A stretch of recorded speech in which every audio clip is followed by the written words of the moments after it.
Assalamualaikum warahmatullahi wabarakatuh. Kami dari kelompok 3 mata kuliah Sistem Akuntansi akan mempresentasikan hasil diskusi kami mengenai subbab sistem akuntansi pembelian pada bab 9. Sebelum menuju ke materi yang akan kami presentasikan, di sini ada beberapa anggota kelompok kami. Yang pertama yaitu Angga Darendra, yang kedua yaitu Zulham Muhammad, yang ketiga Muhammad Rian, yang keempat Najwa Zaskia, yang kelima Meltia Bilah, dan yang terakhir yaitu saya sendiri Rizka Luciani Ananda. Deskripsi kegiatan. Sistem akuntansi pembelian mengatur proses pembelian barang maupun jasa dari pihak luar, baik untuk keperluan produksi maupun operasional perusahaan. Proses ini melibatkan serangkaian kegiatan seperti permintaan pembelian, pemilihan pemasok, pembuatan pesanan pembelian, penerimaan barang, serta pencatatan otorisasi transaksi pembelian. Untuk fungsi yang terkait ada 4, yaitu fungsi permintaan pembelian, di mana mengisi formulir permintaan pembelian berdasarkan kebutuhan. Yang kedua, fungsi pembelian, yaitu memproses permintaan dan membuat pesanan pembelian. Yang ketiga, fungsi penerimaan, dengan memeriksa dan menerima barang yang datang. Yang keempat, fungsi akuntansi, yaitu mencatat transaksi pembelian dan mengarsipkan dokumen yang relevan. Teman-teman, sekarang kita akan membahas tentang bagaimana sih alur kerja dalam sistem akuntansi pembelian itu terbentuk.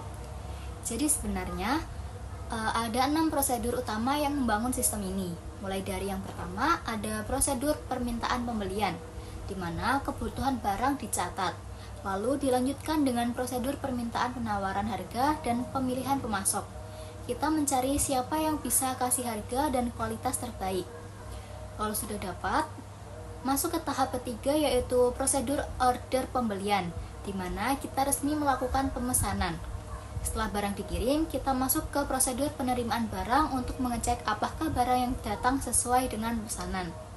Selanjutnya, ada prosedur pencatatan utang, mencatat kewajiban kita ke pemasok, dan yang terakhir ada prosedur distribusi pembelian, supaya barang bisa digunakan sesuai kebutuhan perusahaan.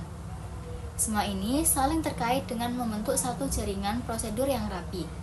Selanjutnya, saya akan membahas materi mengenai informasi yang diperlukan oleh manajemen. Informasi yang diperlukan oleh manajemen dari sistem akuntansi pembelian adalah: yang pertama, jenis persediaan yang telah mencapai titik pemesanan kembali atau reorder point. Manajemen membutuhkan informasi mengenai jenis persediaan yang sudah mencapai batas minimum. Hal ini penting untuk menentukan waktu yang tepat dalam melakukan pemesanan ulang, sehingga risiko kehabisan stok dapat dihindari dan operasional perusahaan tetap berjalan dengan lancar. Yang kedua, order pembelian yang telah dikirim kepada pemasok. Informasi ini membantu manajemen dalam memantau status pesanan yang sudah dikirimkan kepada pemasok, memastikan seluruh kebutuhan telah dipesan, dan mengantisipasi keterlambatan pengiriman. Lalu yang ketiga, order pembelian yang telah dipenuhi oleh pemasok. Data ini menunjukkan barang-barang yang telah diterima dari pemasok. Dengan informasi ini, manajemen dapat mencocokkan barang yang datang dengan pesanan yang diajukan, serta memastikan tidak terjadi kekurangan atau kesalahan dalam pengiriman. Yang keempat, total saldo utang dagang pada tanggal tertentu. Manajemen perlu mengetahui jumlah total kewajiban perusahaan kepada seluruh pemasok pada tanggal tertentu. Informasi ini sangat penting untuk pengelolaan arus kas serta perencanaan pembayaran yang lebih efektif. Yang kelima, saldo utang dagang kepada pemasok tertentu. Selain mengetahui total utang, manajemen juga memerlukan rincian saldo utang kepada masing-masing pemasok. Informasi ini bermanfaat untuk menjaga hubungan bisnis yang baik, melakukan negosiasi, atau merencanakan penjadwalan ulang pembayaran jika diperlukan. Lalu yang keenam adalah tambahan kuantitas dan harga pokok persediaan dari pembelian. manajemen perlu memperoleh informasi mengenai jumlah tambahan persediaan serta biaya yang dikeluarkan. Data ini sangat penting dalam perhitungan harga pokok penjualan dan penilaian nilai persediaan di dalam laporan keuangan perusahaan. Nah, supaya setiap langkah prosedur tadi terdokumentasi dengan baik, tentu kita membutuhkan dokumen pendukung.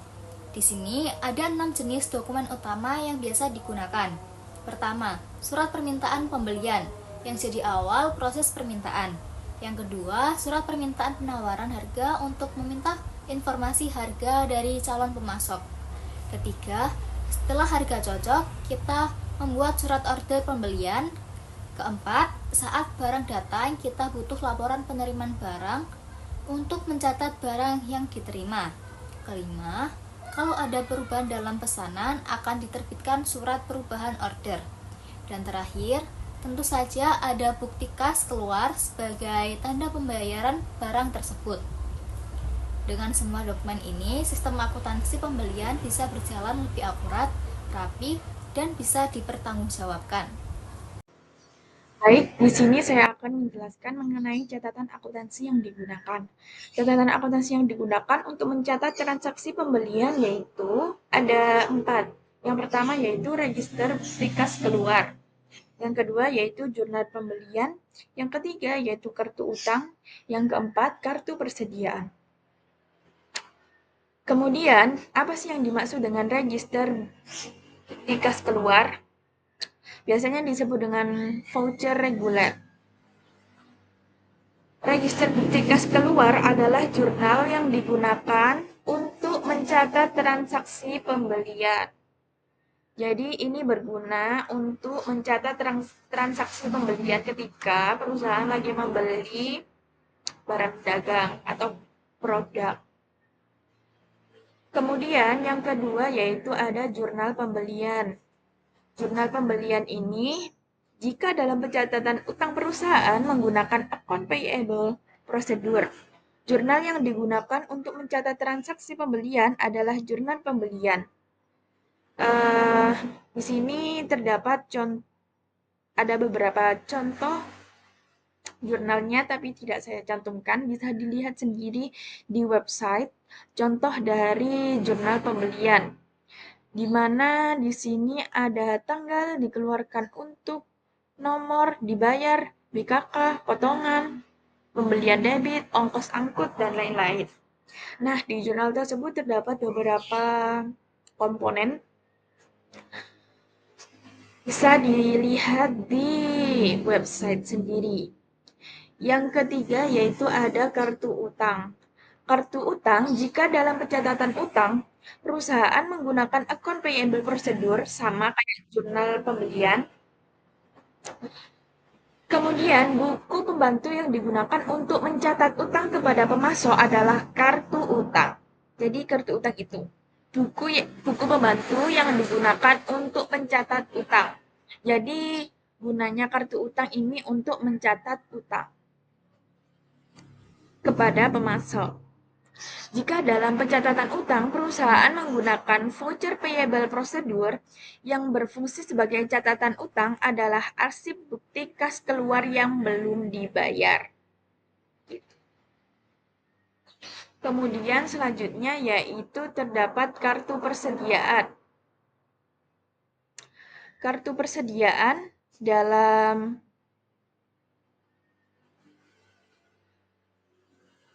pembelian ini, kartu persediaan ini digunakan untuk mencatat harga pokok pembelian.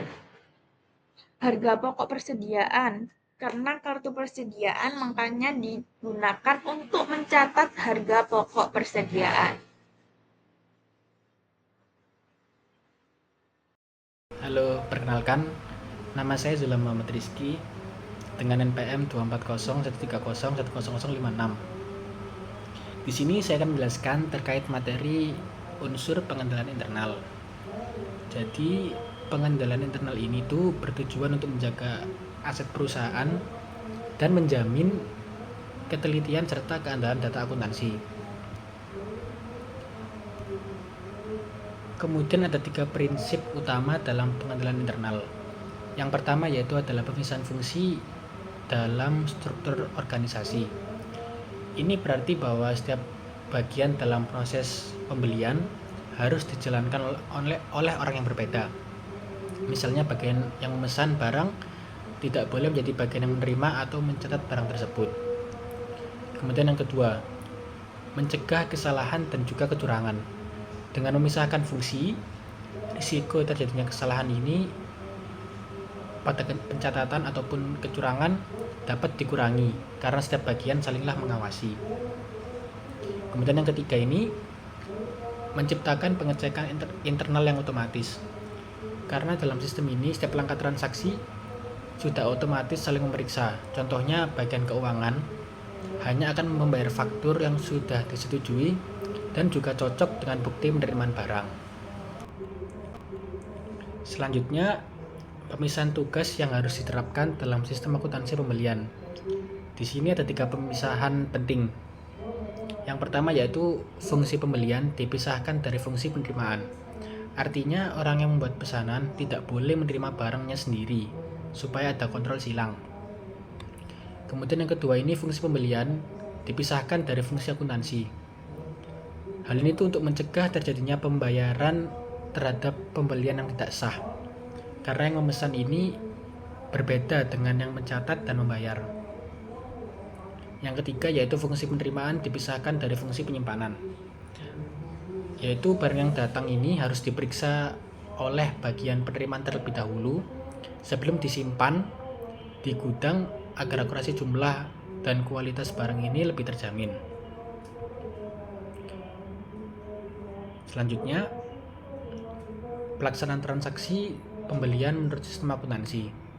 Jadi, setiap transaksi pembelian harus melibatkan beberapa fungsi, yaitu fungsi gudang, pembelian, penerimaan, dan akuntansi. Tujuannya apa sih? Jadi tujuannya ini adalah untuk meningkatkan akurasi data dan mengurangi risiko terjadinya kecurangan. Kemudian juga dengan melibatkan banyak fungsi ini, maka kesalahan ataupun penyimpangan bisa lebih cepat terdeteksi dan aset perusahaan ini bisa lebih aman. Mungkin sekian penjelasan dari saya, kurang lebihnya mohon maaf. Jadi di sini selanjutnya saya akan menjelaskan mengenai sistem otoritas dan prosedur pencatatan. Nah, dalam organisasi, setiap transaksi keuangan terjadi melalui sistem otoritas tertentu. Tidak ada satupun transaksi yang terjadi yang tidak diotorisasi oleh yang memiliki wewenang untuk itu. Otorisasi terjadi transaksi dilakukan dengan pembubuhan tanda tangan oleh manajer yang memiliki wewenang pada dokumen sumber atau dokumen pendukung. Setiap transaksi yang terjadi dicatat dalam catatan akuntansi melalui prosedur pencatatan tertentu. Dengan demikian, karena setiap transaksi terjadi dengan otorisasi dari yang berwenang dan dicatat melalui prosedur pencatatan tertentu, maka aset perusahaan akan terjamin keamanannya dan data akuntansi yang dicatat terjamin ketelitian dan keandalannya.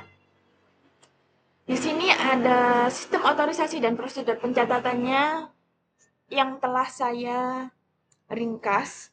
Ada beberapa. Yang pertama yaitu surat permintaan pembelian diotorisasi oleh fungsi gudang untuk barang yang disimpan dalam gudang atau oleh kepala fungsi pemakaian barang yang langsung pakai.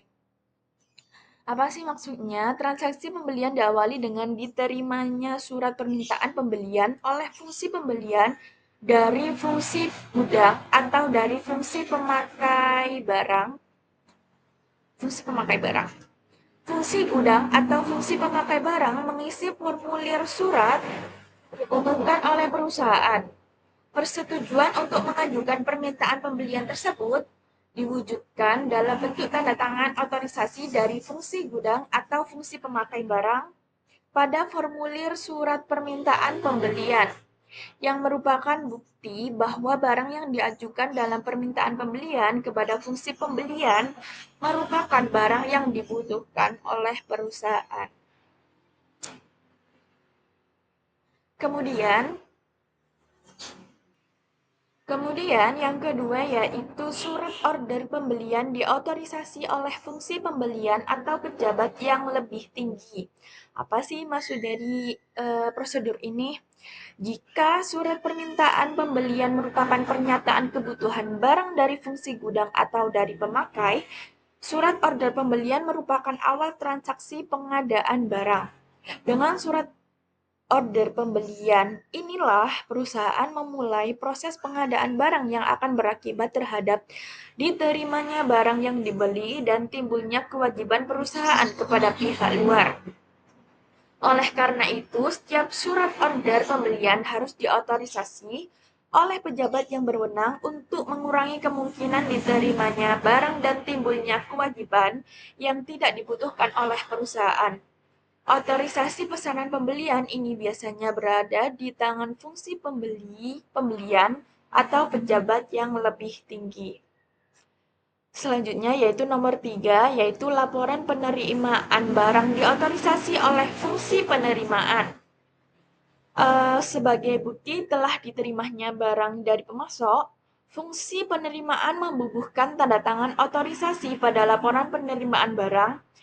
Dokumen ini dikirimkan oleh fungsi penerimaan ke fungsi akuntansi sebagai bukti telah dilaksanakannya pemeriksaan terhadap barang yang diterima dari pemasok sesuai dengan surat order pembelian yang diterbitkan oleh fungsi pembelian. Dengan demikian, fungsi akuntansi dapat segera mencatat kewajiban yang timbul dari transaksi pembelian dan bertambahnya barang. Yang selanjutnya yaitu bukti kas keluar diotorisasi oleh fungsi akuntansi atau pejabat yang lebih tinggi. Tidak jauh beda dari yang sebelumnya, tapi ini ada pembedanya yaitu gimana sih dalam rangka transaksi pembelian, fungsi akuntansi menerima berbagai dokumen dari berbagai sumber berikut ini, seperti kopi surat order pembelian dari fungsi pembelian yang merupakan bukti bahwa perusahaan telah memesan barang dengan jumlah jenis spesifikasi, kuantitas, dan mutu barang, serta waktu penyerahan seperti tercantum dalam dokumen tersebut. Yang kedua yaitu kopi laporan penerimaan barang. Yang awal tadi order pembelian, yang kedua yaitu penerimaan barang dari fungsi penerimaan yang merupakan bukti bahwa barang yang dipesan telah diterima dan sesuai dengan barang yang dipesan dalam surat order pembelian. Jadi pembeli itu menerima barangnya sesuai dengan yang dipesan. Kemudian yang ketiga yaitu faktor dari pemasok yang merupakan bukti timbulnya kewajiban perusahaan akibat telah dipesannya barang dan telah diterimanya barang yang dipesan.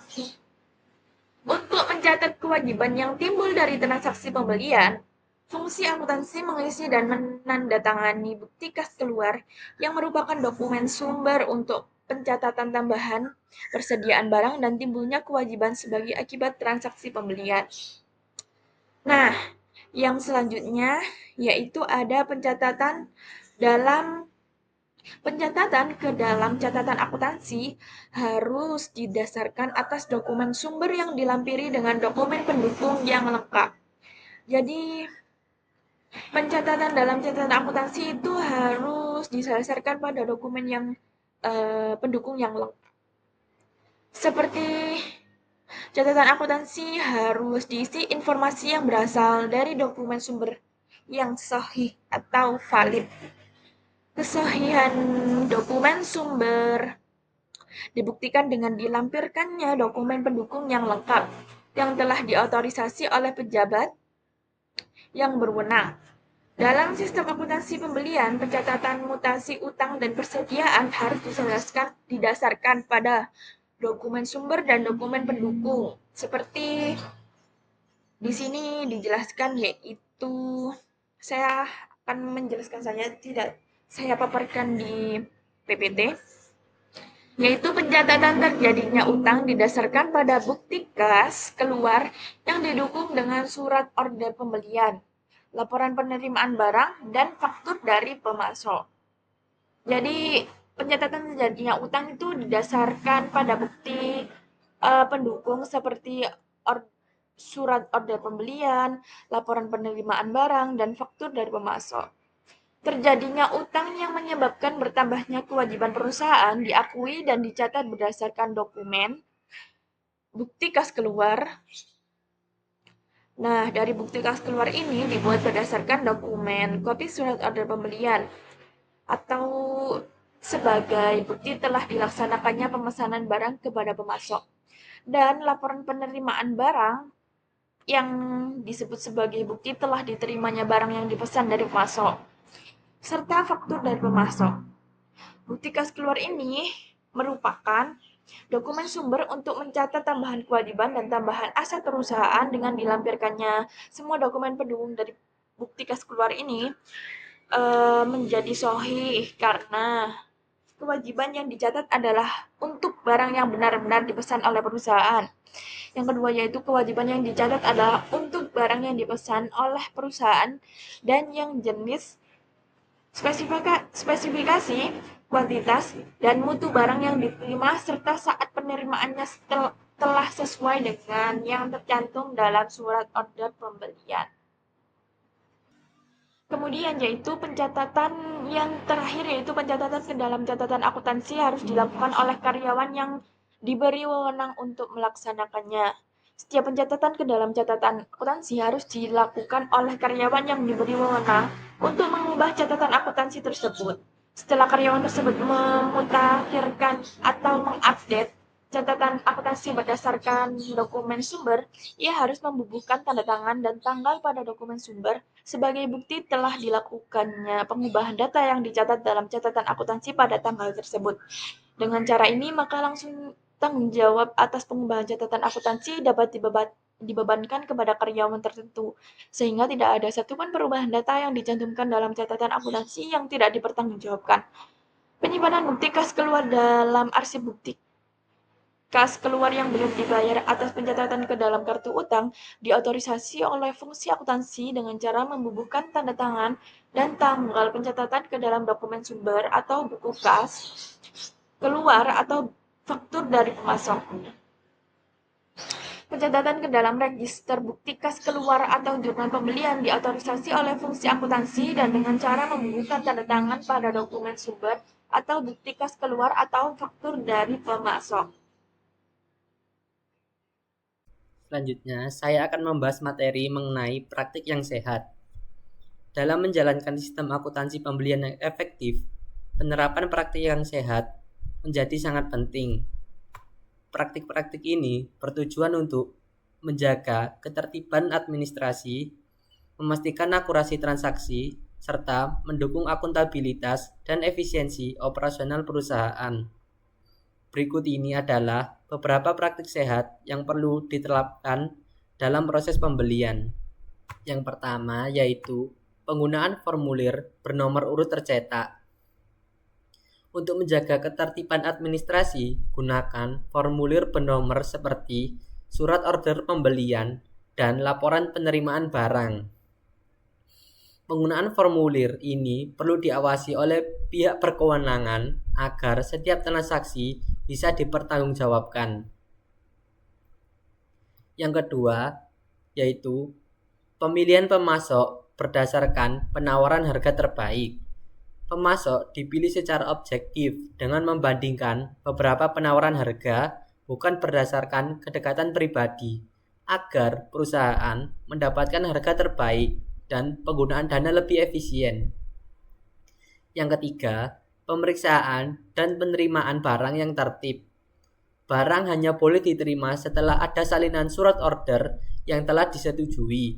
Langkah ini penting untuk memastikan barang yang datang sesuai dengan pesanan dan menjaga kontrol internal. Yang keempat, pemeriksaan barang dan perbandingan dengan surat order. Bagian penerimaan bertugas memeriksa kondisi fisik, jumlah, dan kualitas, lalu mencocokkannya dengan surat order pembelian untuk memastikan kesesuaian. Yang kelima, ada verifikasi harga, syarat pembelian, dan ketelitian faktur. Sebelum faktur dibayar, bagian akuntansi harus memverifikasi harga, syarat pembelian, dan ketelitian perhitungan untuk memastikan akurasi transaksi dan pencatatan. Yang keenam, rekonsiliasi buku pembantu utang dengan buku besar. Secara rutin, lakukan rekonsiliasi antara buku pembantu utang dengan akun kontrol di buku besar. Pastikan semua dokumen seperti bukti kas keluar dan voucher pembayaran diarsipkan rapi berdasarkan tanggal jatuh tempo. Yang ketujuh yaitu pembayaran faktur sesuai ketentuan. Pembayaran kepada pemasok dilakukan sesuai perjanjian. Jika ada potongan tunai yang bisa dimanfaatkan, ambil kesempatan tersebut untuk menghemat biaya dan memperkuat likuiditas. Yang terakhir yaitu pembuatan bukti kas keluar yang dilengkapi dokumen pendukung. Bukti kas keluar dibuat setelah semua dokumen pendukung lengkap dan diverifikasi. Setelah pembayaran, beri tanda lunas pada dokumen untuk mencegah penggunaan berulang dan menjaga akurasi pencatatan. Halo teman-teman, baik, di bagian selanjutnya ini kita akan mulai membahas terkait flowchart terkait pembelian ya. Jadi yang pertama kita akan membahas flowchart pembelian di bagian gudang gitu. Jadi ini flowchart di bagian gudang gitu ya. Jadi flowchart ini atau bagian alir dokumen namanya, ini tuh untuk proses permintaan dan penerimaan barang di bagian gudang. Jadi flowchart ini itu menjelaskan alur dokumen dari awal hingga update stoknya gitu. Jadi kita bahas mulai dari yang pertama itu mulai. Nah, mulai ini ketika bagian gudang ini mungkin merasa perlu membeli barang gitu. Kemudian lanjut ke membuat surat permintaan pembelian. Nah, di sebelahnya juga ada keterangan pada saat reorder point gitu. Jadi kalau stok barang sudah sampai ke reorder point atau stok minimum yang mengharuskan pengadaan ulang, gudang ini akan membuat surat permintaan pembelian. Kemudian lanjut ke surat permintaan pembelian. Nah, surat ini dikirim dari pihak terkait yang biasanya divisi purchasing atau divisi pembelian untuk ditindaklanjuti. Kemudian lanjut ke arah surat order pembelian. Nah, dari surat permintaan tadi, surat permintaan pembelian ini tuh nanti dibuatlah surat order pembelian gitu. Jadi kayak sejenis PO atau purchase order gitu untuk dikirim ke supplier. Kemudian lanjut ini setelah penerimaan barang. Nah, setelah si supplier ini kirim barang, dibuatlah laporan penerimaan barang saat barang ini datang ke gudang. Kemudian kartu gudang, ini maksudnya update kartu gudang. Jadi kayak setelah barang diterima, data di kartu gudang atau catatan stok ini harus diupdate seperti itu. Baik, tadi kita sudah membahas flowchart di bagian gudang atau divisi gudang. Sekarang kita lanjut ke flowchart bagian pembelian atau biasanya itu dinamakan atau lebih dikenal dengan divisi purchasing gitu. Nah, di flowchart ini tuh kelanjutan dari proses yang digunakan tadi, tapi lebih fokus ke proses negosiasi harga sama pesanan barang. Untuk alurnya sendiri, ini yang pertama surat permintaan pembelian atau SPP. Jadi prosesnya itu dimulai dari SPP atau dokumen yang dari bagian gudang tadi gitu. Terus kemudian yang kedua ini membuat surat permintaan penawaran harga atau SPPH. Nanti bagian pembelian ini akan membuat SPPH ke beberapa pemasok gitu ya. Nanti dikirim ke beberapa pemasok atau suppliernya perusahaan. Kemudian selanjutnya ini mengirimkan SPPH ke pemasok. Jadi suratnya tadi itu yang sudah dibikin oleh divisi purchasing ini nanti akan dikirim ke pemasok supaya mereka mengirimkan surat penawaran harga. Kemudian setelah divisi purchasing mengirimkan SPPH ke pemasok, nantinya kemungkinan pemasok ini akan membalas dengan mengirimkan surat penawaran harga atau SPH. Nah, dari situ bagian pembelian ini bisa membandingkan penawaran harga dari pemasok satu dengan pemasok lainnya untuk menentukan supplier yang terbaik dengan harga yang terbaik gitu. Kemudian selanjutnya ini membuat surat order pembelian. Jadi nanti setelah milih ini dibuatlah surat order pembelian atau SOP untuk memesan barang. Kemudian mengirimkan SOP ke pemasok. Jadi surat order pembelian ini nanti dikirimkan ke pemasok yang terpilih itu tadi. Kemudian selanjutnya adalah barang datang, kemudian buat laporan penerimaan barang gitu. Jadi ketika kita sudah order, kemungkinan besar kan mungkin beberapa hari kemudian itu nanti apabila tidak ekspor maupun impor ya teman-teman, kemungkinan besar beberapa hari atau beberapa minggu kemudian barangnya pasti datang. Nah itu harus dibuat laporan penerimaan barang. Nah ketika dibuat laporan penerimaan barang, tanggal penerimaan barangnya ini harus dicatat pada SOP pada lembar ke-6 dan ke-7. Kemudian supplier ini ketika mengirimkan barang itu juga pasti mengirimkan faktur atau invoice. Nah, tugasnya divisi purchasing di sini itu fakturnya itu dicek kecocokannya dengan pesanannya atau produk yang dipesan oleh si divisi purchasing dengan yang diterima atau yang dikirim oleh supplier gitu. Nah, seperti tadi, seperti di flowchart yang sebelumnya, ini kan ada bermacam-macam bentuk ya teman-teman. Nah di sini itu ada trapesium, segitiga terbalik, dan garis alur. Nah di sini maksudnya apa? Sama seperti tadi sebenarnya untuk trapesium ini berupa dokumen jadi kayak SPP, SPPH, SOP, SPH, faktur dan lain-lain. Nah untuk segitiga terbalik ini tuh tempat penyimpanan dokumen atau arsip dokumen gitu. Kemudian garis alur ini menunjukkan urutan proses seperti itu. Nah, kita akan lanjut ke flowchart selanjutnya. Di flowchart ini tuh sebenarnya ada 3 bagian. Yang pertama ada bagian penerimaan, kemudian bagian utang, dan yang ketiga bagian kartu persediaan. Nah, kita akan membahas terlebih dahulu terkait bagian penerimaan. Yang pertama, menerima barang dari pemasok yang disertai dengan surat pengantar. Nah, biasanya untuk barang yang datang dari pemasok atau supplier ini tuh nanti akan disertai juga, atau orang yang mengirim ini nanti akan ada surat pengantarnya untuk barang tersebut. Kemudian yang kedua ini memeriksa barang yang dikirim. Nah barang yang datang itu nanti akan diperiksa dan dicocokkan dengan surat order pembelian. Kemudian membuat laporan penerimaan barang. Nah kalau cocok atau kalau barang yang dikirim ini benar, ini nanti akan dibuatkan dokumen laporan penerimaan barang.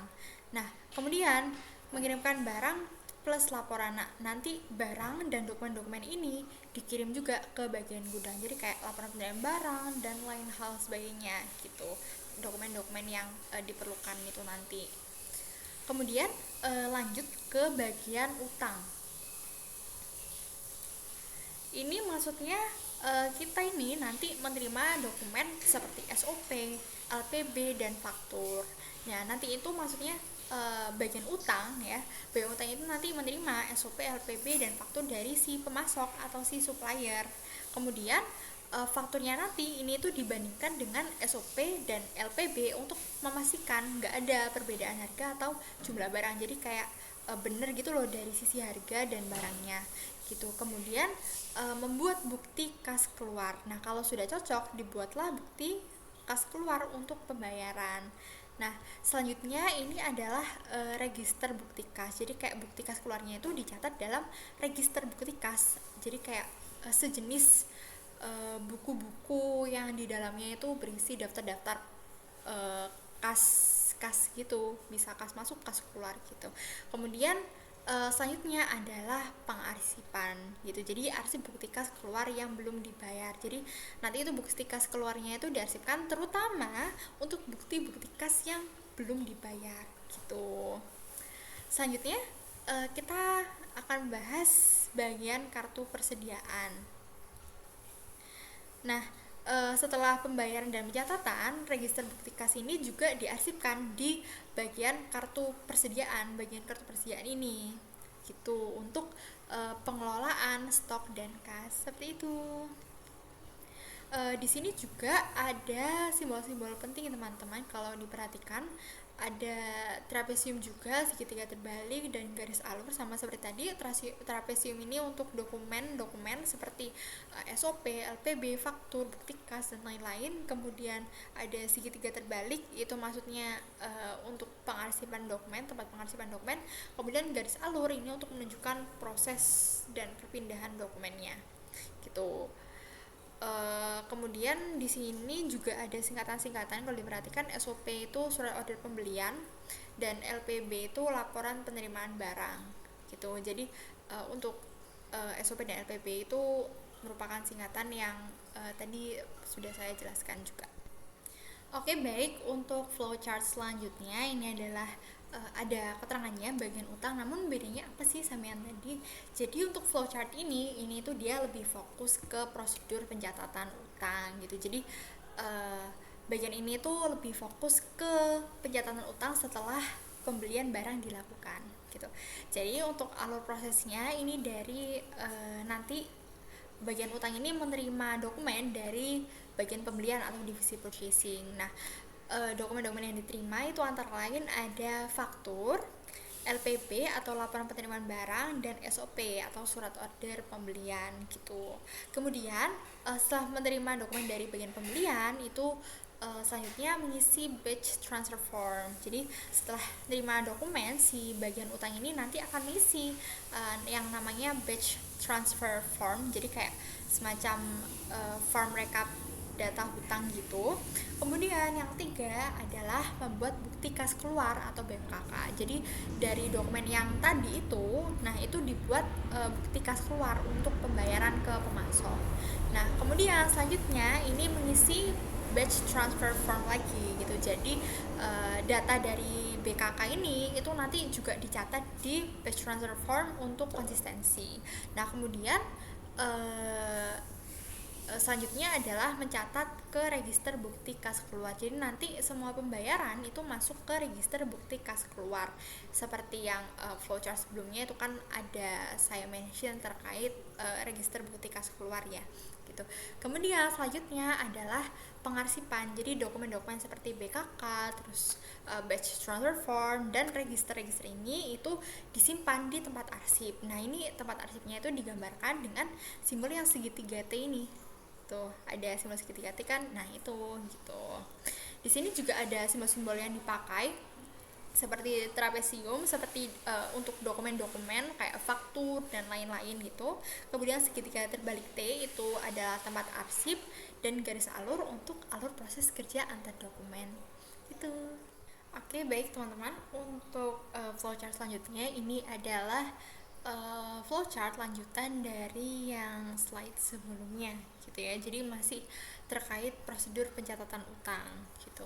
Jadi kita lanjut ke alurnya. Yang pertama-tama adalah batch transfer form. Jadi dari proses sebelumnya si batch transfer form ini kan dikumpulkan. Kemudian selanjutnya adalah batch input control totals log. Jadi dari data dari batch transfer form itu dimasukkan ke log control. Jadi log control itu catatan total transaksi untuk dikontrol dan dibandingkan nanti gitu. Kemudian selanjutnya adalah meregister bukti kas keluar. Jadi semua bukti kas keluar ini disimpan dalam register bukti kas keluar untuk dicatat permanen. Kemudian adalah penyimpanan dan kontrol total. Jadi di sini itu akan dicek apakah ada selisih atau penyimpangan antara catatan dengan data real. Jadi kalau ada penyimpangan itu dicatat gitu. Kemudian register check. Jadi kayak setelah itu tadi itu dibuat register check untuk persiapan membayar lewat cek gitu, atau RA itu register approval atau register approval check itu juga disiapkan. Kemudian selanjutnya ini ke bagian kas. Jadi cek ini nanti dikirim ke bagian kasir perusahaan untuk dibayarkan ke pemasok. Kemudian yang ketujuh itu arsip. Jadi semua batch transfer form yang sudah diproses sebelumnya itu nanti diinput melalui komputer perusahaan, terminal komputer, lalu diarsipkan sebagai catatan transaksi pembelian gitu. Untuk simbol-simbolnya ini juga sama seperti tadi, bedanya ada lingkaran. Simbol lingkaran ini adalah terminal komputer ya teman-teman gitu. Jadi singkatnya untuk flowchart yang ini, jadi nanti data batch-nya ini dikontrol, kemudian disiapkan registernya, kemudian ceknya itu dibandingkan, kemudian setelah dibandingkan nanti dikirimkan ke kasir, dan data-datanya yang tadi itu diinput dan diarsipkan seperti itu. Nah baik, selanjutnya ini ada flowchart terakhir dalam sistem akuntansi pembelian secara kredit. Nah, jadi ini tuh adalah alur operator komputer ya teman-teman dalam sistem akuntansi pembelian.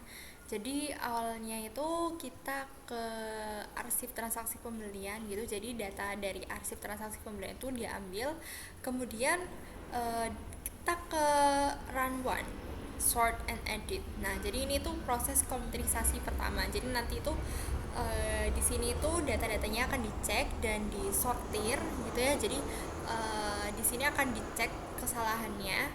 Apabila ada, kita ke penyimpanan dan kontrol. Kemudian kalau tidak ada, kita bisa lanjut gitu. Nah, di penyimpanan dan kontrol ini seperti yang sudah aku bilang tadi, jadi kalau ada data yang beda atau error ini nanti disimpan di penyimpanan dan kontrol total gitu. Terus kemudian ke arsip transaksi penjualan. Nah, kalau misalkan udah benar, ini nanti itu ada data yang disimpan ke arsip penjualan gitu. Terus kemudian lanjut ke run 2, membuat register bukti kas keluar dan update arsip induk gitu. Nah, jadi itu nanti kita itu bakal update ke arsip induk hutang updated dan arsip induk persediaan. Nah, ini tuh juga dibuat register bukti kas keluar serta catatan penyimpangan kalau ada ya. Nah, di sisi lain arsip induk utang updated. Nah, di sini tuh data utang yang udah diperbarui ini nanti itu diambil. Kemudian lanjut ke run 3, baca dan sortasi.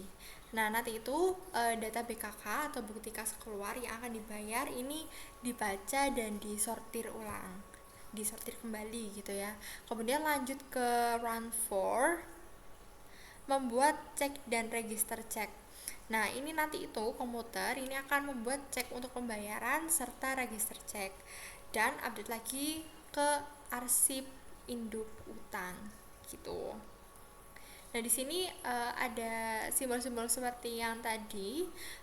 Bedanya sepertinya ada tambahan, ada heksagon kecil gitu ya. Nah, ini tuh bisa referensi ke bagian lain. Jadi kayak 8 sama dengan register bukti kas keluar, 7 sama dengan register cek. Iya, gitu. Nah, jadi intinya itu untuk flowchart ini operator dari awalnya tuh operator komputer, kemudian dia tuh disortir, kemudian diperbaiki, kemudian update arsip, kemudian buat bukti, cek tak cek. Nah, baru dibayar gitu. Baik, selesai sudah pemaparan materi dari kelompok kami, kelompok 3. Kurang lebihnya mohon maaf. Terima kasih telah menyaksikan sampai akhir dan sampai jumpa di video selanjutnya.